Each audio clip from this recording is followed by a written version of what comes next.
بسم اللہ الرحمن الرحیم۔ ناظرین، معروف عرب مفکر ڈاکٹر علی طنطاوی مرحوم لکھتے ہیں کہ ایک دن میں ٹیکسی میں ایئرپورٹ جا رہا تھا۔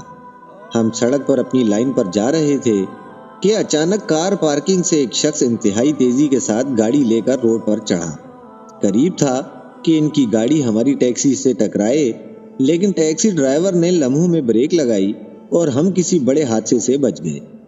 ہم ابھی سنبھلے بھی نہیں تھے کہ خلاف توقع وہ گاڑی والا الٹا ہم پر چیخنے چلانے لگ گیا اور ٹیکسی ڈرائیور کو خوب کوسا۔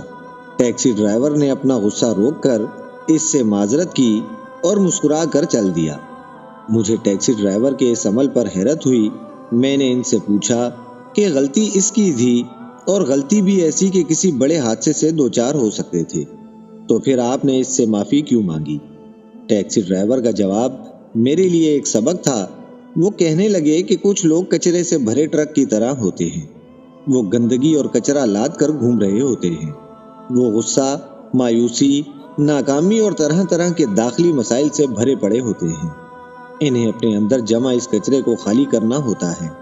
وہ جگہ کی تلاش میں ہوتے ہیں، جہاں جگہ ملے یہ اپنے اندر جمع سب گندگی کو انڈیل دیتے ہیں۔ لہٰذا ہم ان کے لیے ڈسٹ بن اور کچرا دان کیوں بنے؟ اگر اس قبیلے کے کسی فرد سے زندگی میں کبھی واسطہ پڑ جائے تو ان کے منہ نہ لگیں، بلکہ مسکرا کر گزر جائیں اور اللہ تعالیٰ سے ان کی ہدایت کے لیے دعا کریں۔ ناظرین کرام، امید کرتا ہوں کہ یہ ویڈیو بھی آپ کو پسند آئی ہوگی۔ ملتے ہیں انشاءاللہ بہت جلد ایک نئی ویڈیو کے ساتھ۔ اپنا خیال رکھیے گا۔ اللہ حافظ۔